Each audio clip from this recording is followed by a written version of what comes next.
Good morning, and thank you so much for the opportunity to present my paper today.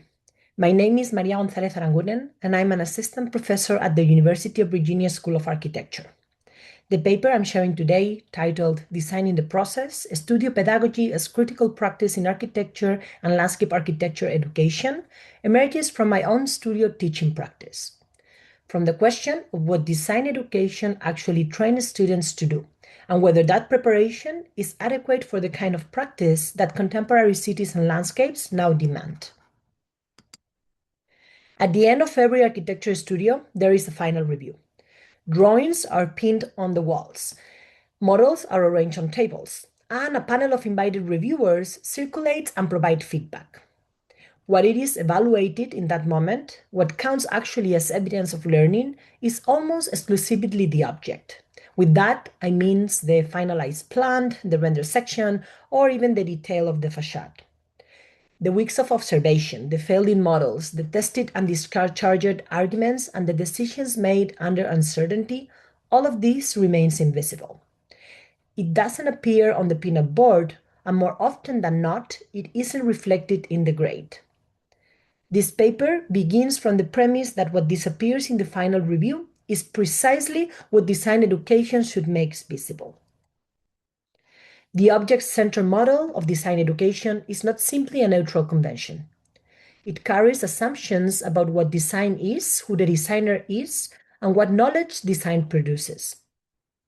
If architecture and landscape architecture are, as Donald Schoen argues, reflective conversations with complex and uncertain situations, then pedagogy must find ways to structure, evaluate, and communicate that conversation, not merely its outcome.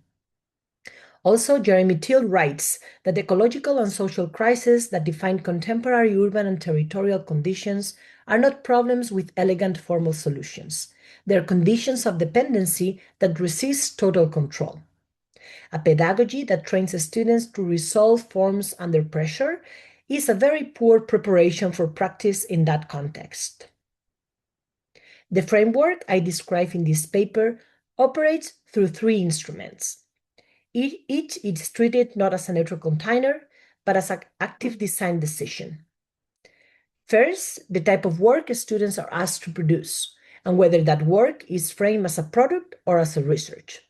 Second, the syllabus structure that organizes studio time, and whether it is treated as an administrative convenience or as something closer to a score.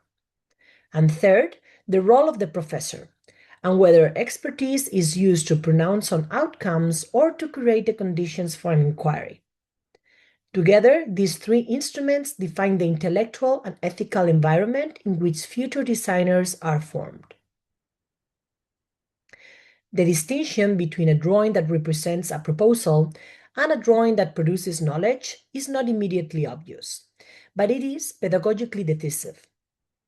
In a product-oriented studio, drawings show what has been decided, while in a process-oriented framework, drawings, mappings, and models are instruments of inquiry. They are how students find out what they think. In a graduate design studio focused on coastal urbanization in South Florida, students engage Miami Beach and Biscayne Bay region as testing ground for designing under conditions of climate uncertainty. Rather than beginning with formal propositions, the first phase was structured around analytical mapping that examined the intersection of hydrological systems, real estate pressures, and housing inequality. Students developed layered representations tracking sea level projections, insurance-driven displacement, and infrastructural vulnerabilities associated with porous limestone geology. These mappings were not treated as neutral documentation.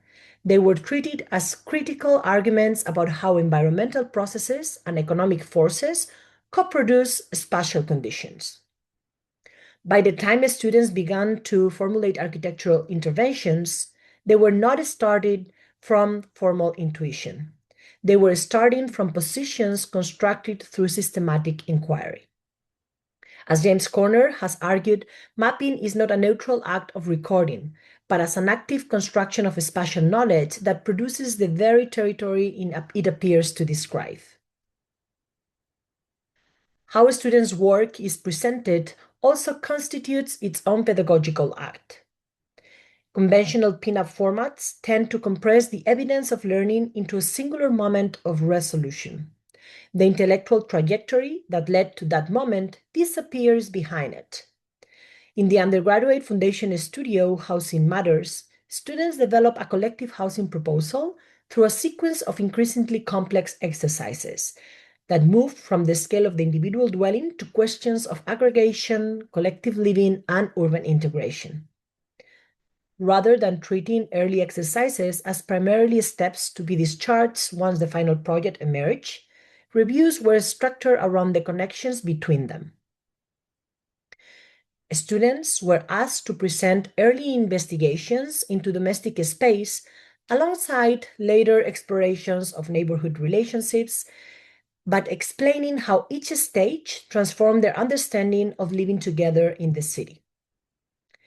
The emphasis of the review shifted from evaluating the final object to evaluating the evolution of an argument.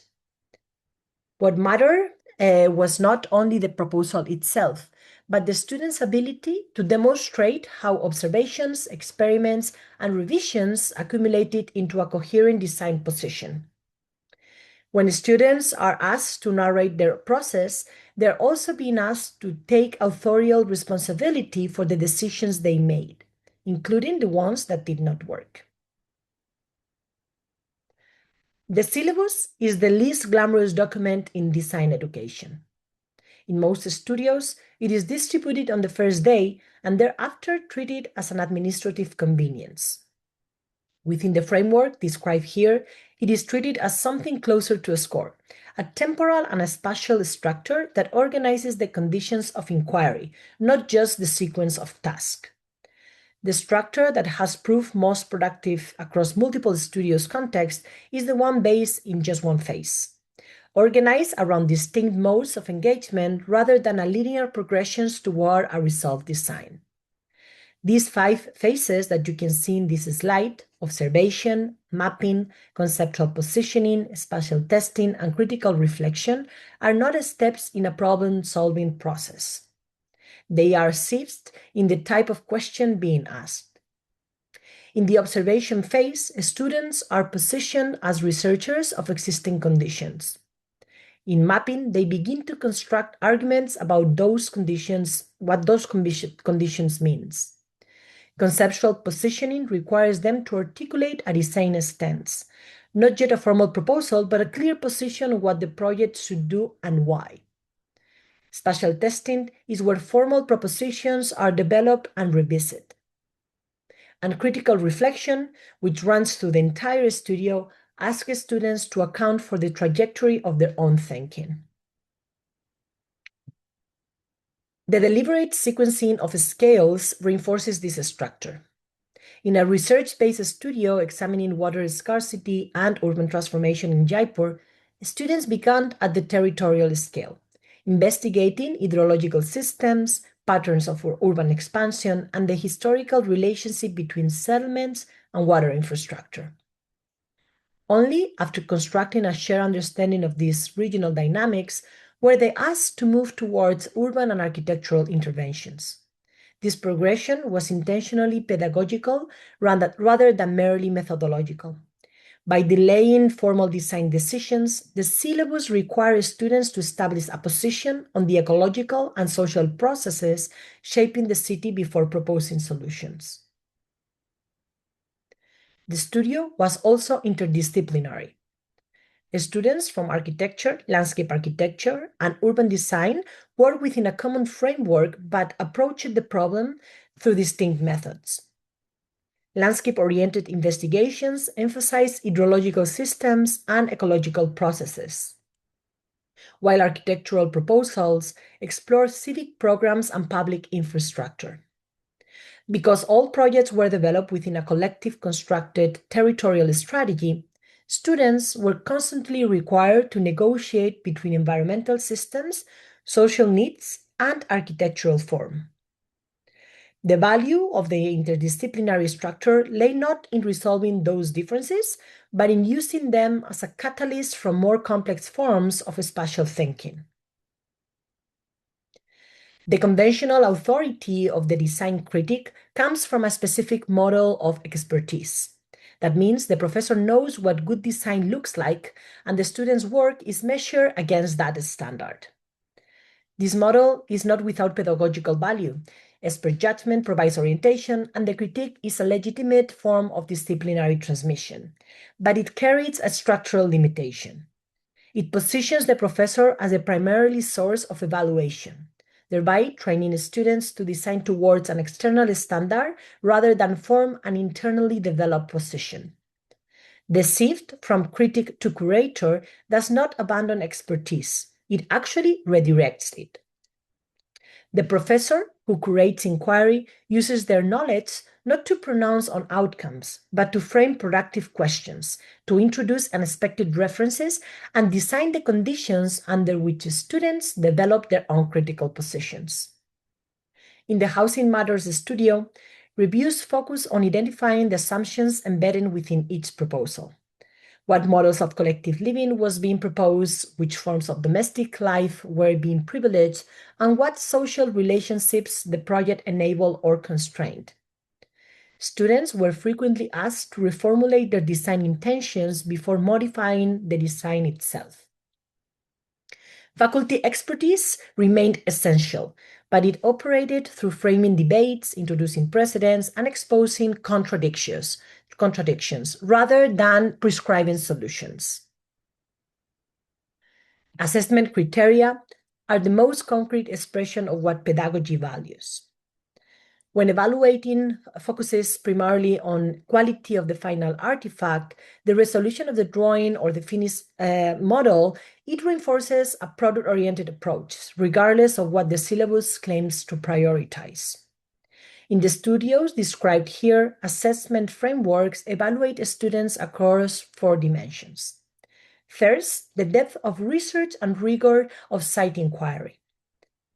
Second, clarity and consistency of the design position developed across the studio. Third, responsiveness to critique and evidence of iterative revision. And fourth, the quality of reflection demonstrated in how students account their own process.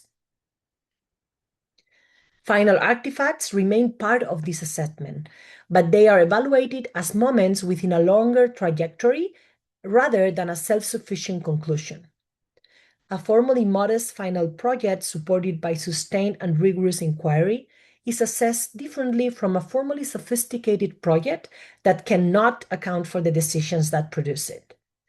Assessment rubrics are shared at the beginning of the studio and revisited at each review through the semester, so that students understand not only that it is what it is expected, but why it is expected this way. This argument is not a universal model. It is a demonstration of what process-oriented pedagogy can look like in a specific context, with specific students, within specific institutional conditions. Institutional pressures work consistently against this kind of teaching. External accreditation bodies typically evaluate students' work through the quality of final output portfolios. Also, university ranking systems that measure student satisfaction can penalize the productive discomfort that rigorous processes demand. Precarious academic labor conditions means that many instructors do not have the time or institutional security to invest in the recursive, attentive teaching that curating inquiry requires. These are not minor obstacles. They are structural features of contemporary higher education that any serious pedagogical argument must acknowledge. What remained consistent across these studios was not a fixed methodology, but a commitment to process-based inquiry. The specific projects, sites, and disciplinary configurations changed considerably, but the pedagogical objective remained the same: to position design as mode of investigation rather than a search for premeditated solutions. Process-oriented pedagogy functions less as a method to be replicated than as a framework that must be continually reinterpreted in response to different institutional, cultural, and environmental conditions.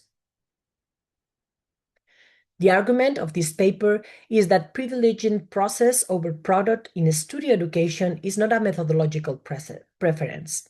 It is a professional and ethical imperative.